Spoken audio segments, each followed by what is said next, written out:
Forget mixed race relationships. Now the talk of the town is mixed weight relationships and how they deserve more representation on screen. Thank you, guys.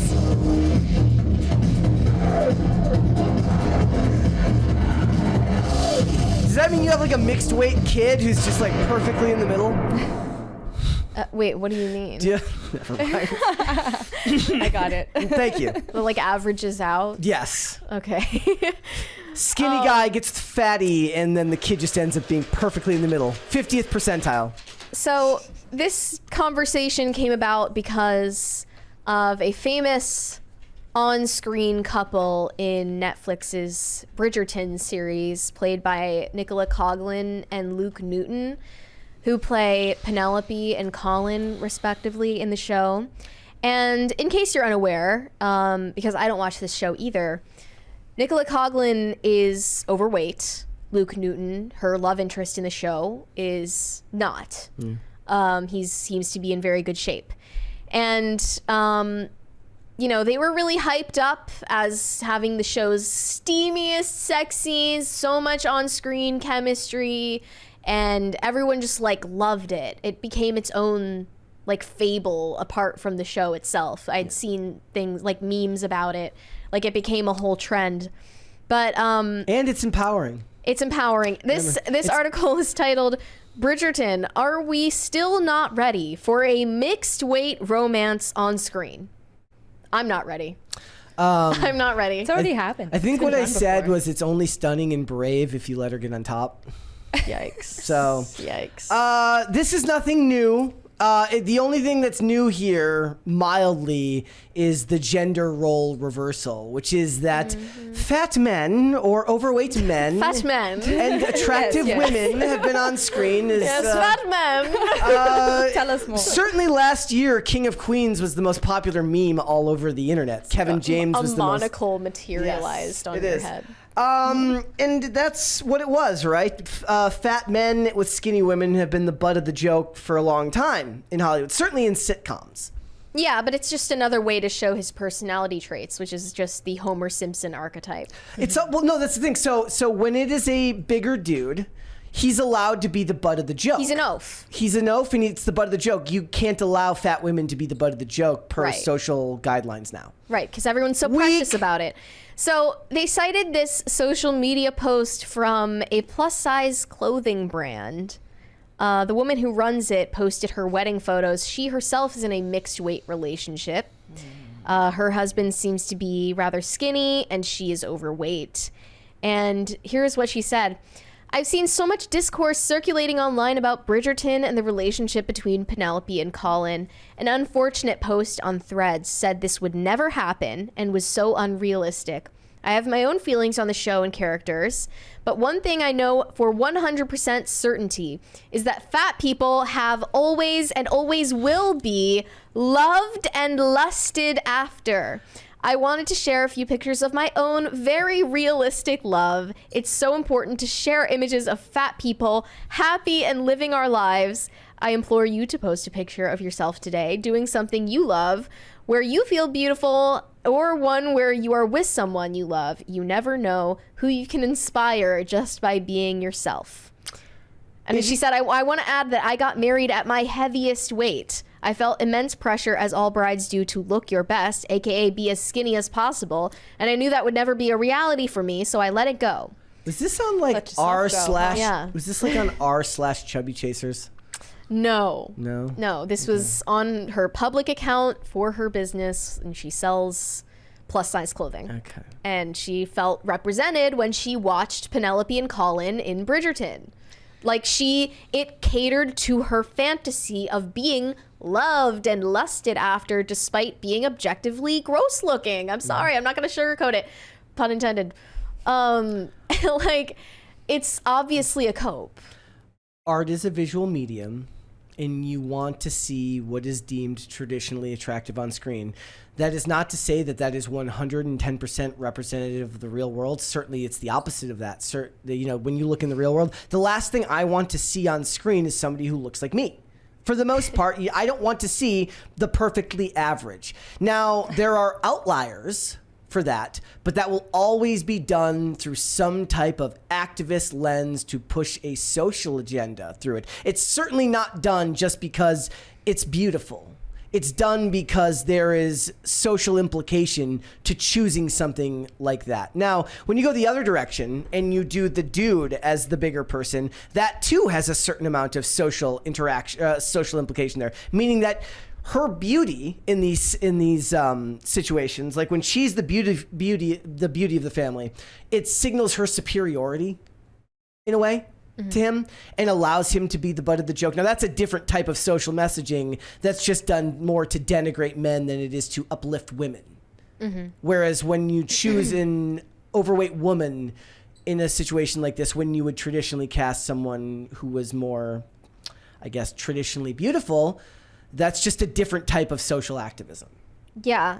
I mean, I just can't help but think that this is catering to an audience of single overweight women who want to fantasize for a moment that an attractive fit guy would be obsessed with them. Also, and when they sometimes that happens. Most of the time it's unrealistic. When they do this with the men in the sitcoms, you are not forced to look at sex scenes. Oh, definitely not.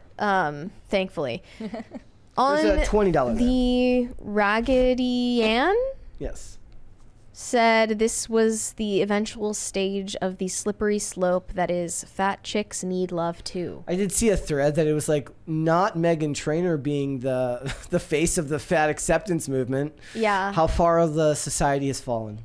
Well, she was actually a representation of like some women who probably look better at like a size, like 10?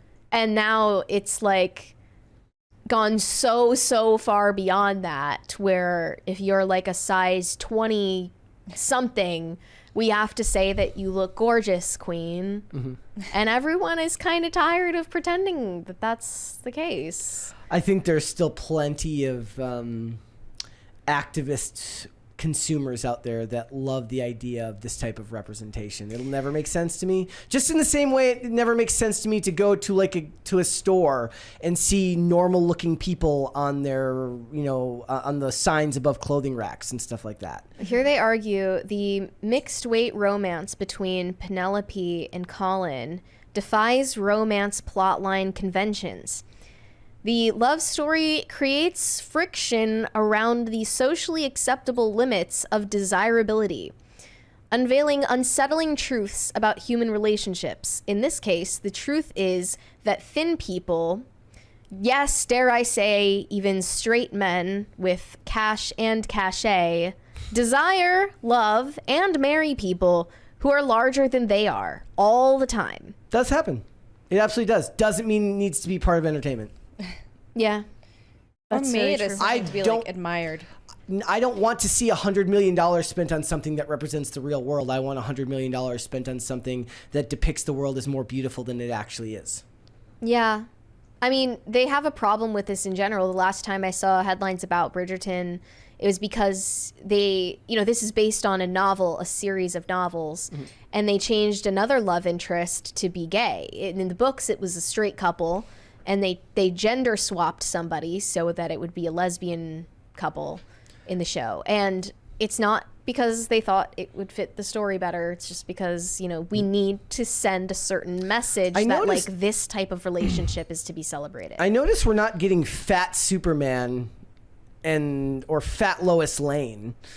It's just, here's the thing. Women feel like it's a double standard because of the fact that all of these on-screen mixed weight relationships show fat men with skinny women. They should cry hard. And there was this thread that I came across that shows all of the different examples. Family Guy, the Flintstones, King of Queens is on here. Plenty of examples. Obviously, Homer Simpson and Marge Simpson are in the thread too. Yeah. Well, when in reality, though, men typically age better than women, right? So, if we were to take a bunch of random couples, they probably wouldn't all look like that. Also, where the man is the one who's let himself go, and the woman is still hot and skinny. Also, in all of these situations, the man is the provider and works a job, and they're not working. Yeah, they don't really. Stay in shape, ladies. Yeah. You don't even got to go to a job. They don't write things like that anymore. Correct. Like, as long as Homer has to go to work and Marge just stays home with the kids, Bart's off at school, Lisa's off at school, go to the gym, right? Go to the gym. You're sounding like Pearl Davis right now. Am I? You take a selfie in the gym, you're like where you should be. Yes, exactly.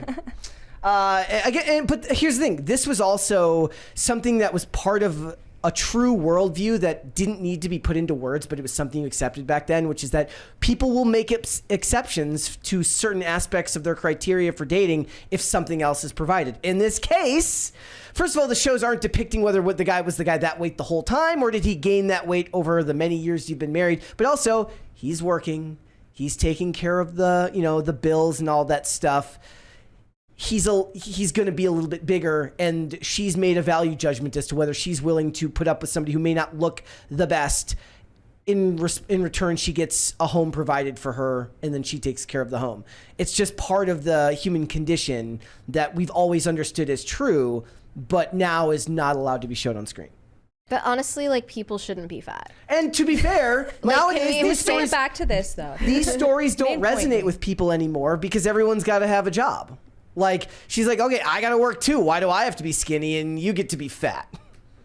Wait, what do you mean? Well, it's like back then, the guy works, he goes to his job. I don't understand why having a job means that you have to be fat. The point is that she has more free time during the day. She takes care of the house. He pays the bills. Not overeating. That doesn't take any time. You go to the gym and you got to have more time to go to the gym during the day so she's able to. You get what I'm saying? Yeah. I mean, in order to be fit, you have to work out. Yeah. Sure. And if you don't have a job and the kids are all at school, you have time. Sure. Which being it's fit such is a touchy different thing than to not say, being but it's fat. true. Yeah. I mean, as you get older, though, you could eat the same amount and fat will accumulate in other areas. And so then it does take more work to be skinny and thin. Well, now we're approaching the nuclear debate that Matt Walsh started the other week about calories in, calories out, which is just a whole other can of worms. Is he going into his fitness coach era? Yeah, maybe fats? he's going to start a workout class. Matt Walsh aerobics class coming soon to Daily Wire Plus. Plus. The most boring class. It's actually kind of interesting. It's just he would be good at motivating people because he's so unimpressed by you. Yeah. I mean, I don't know if what you want while you're working out is dry wit. Really? You gotta try everything if nothing else is working. I would love to see the Matt Walsh Peloton class. Yes. Oh, God. Yeah. Thanks for watching. Listen to full episodes of Pop Culture Crisis on Spotify. Keep up with us on social media and make sure you subscribe and ring that bell so you never miss the show. Bye, guys.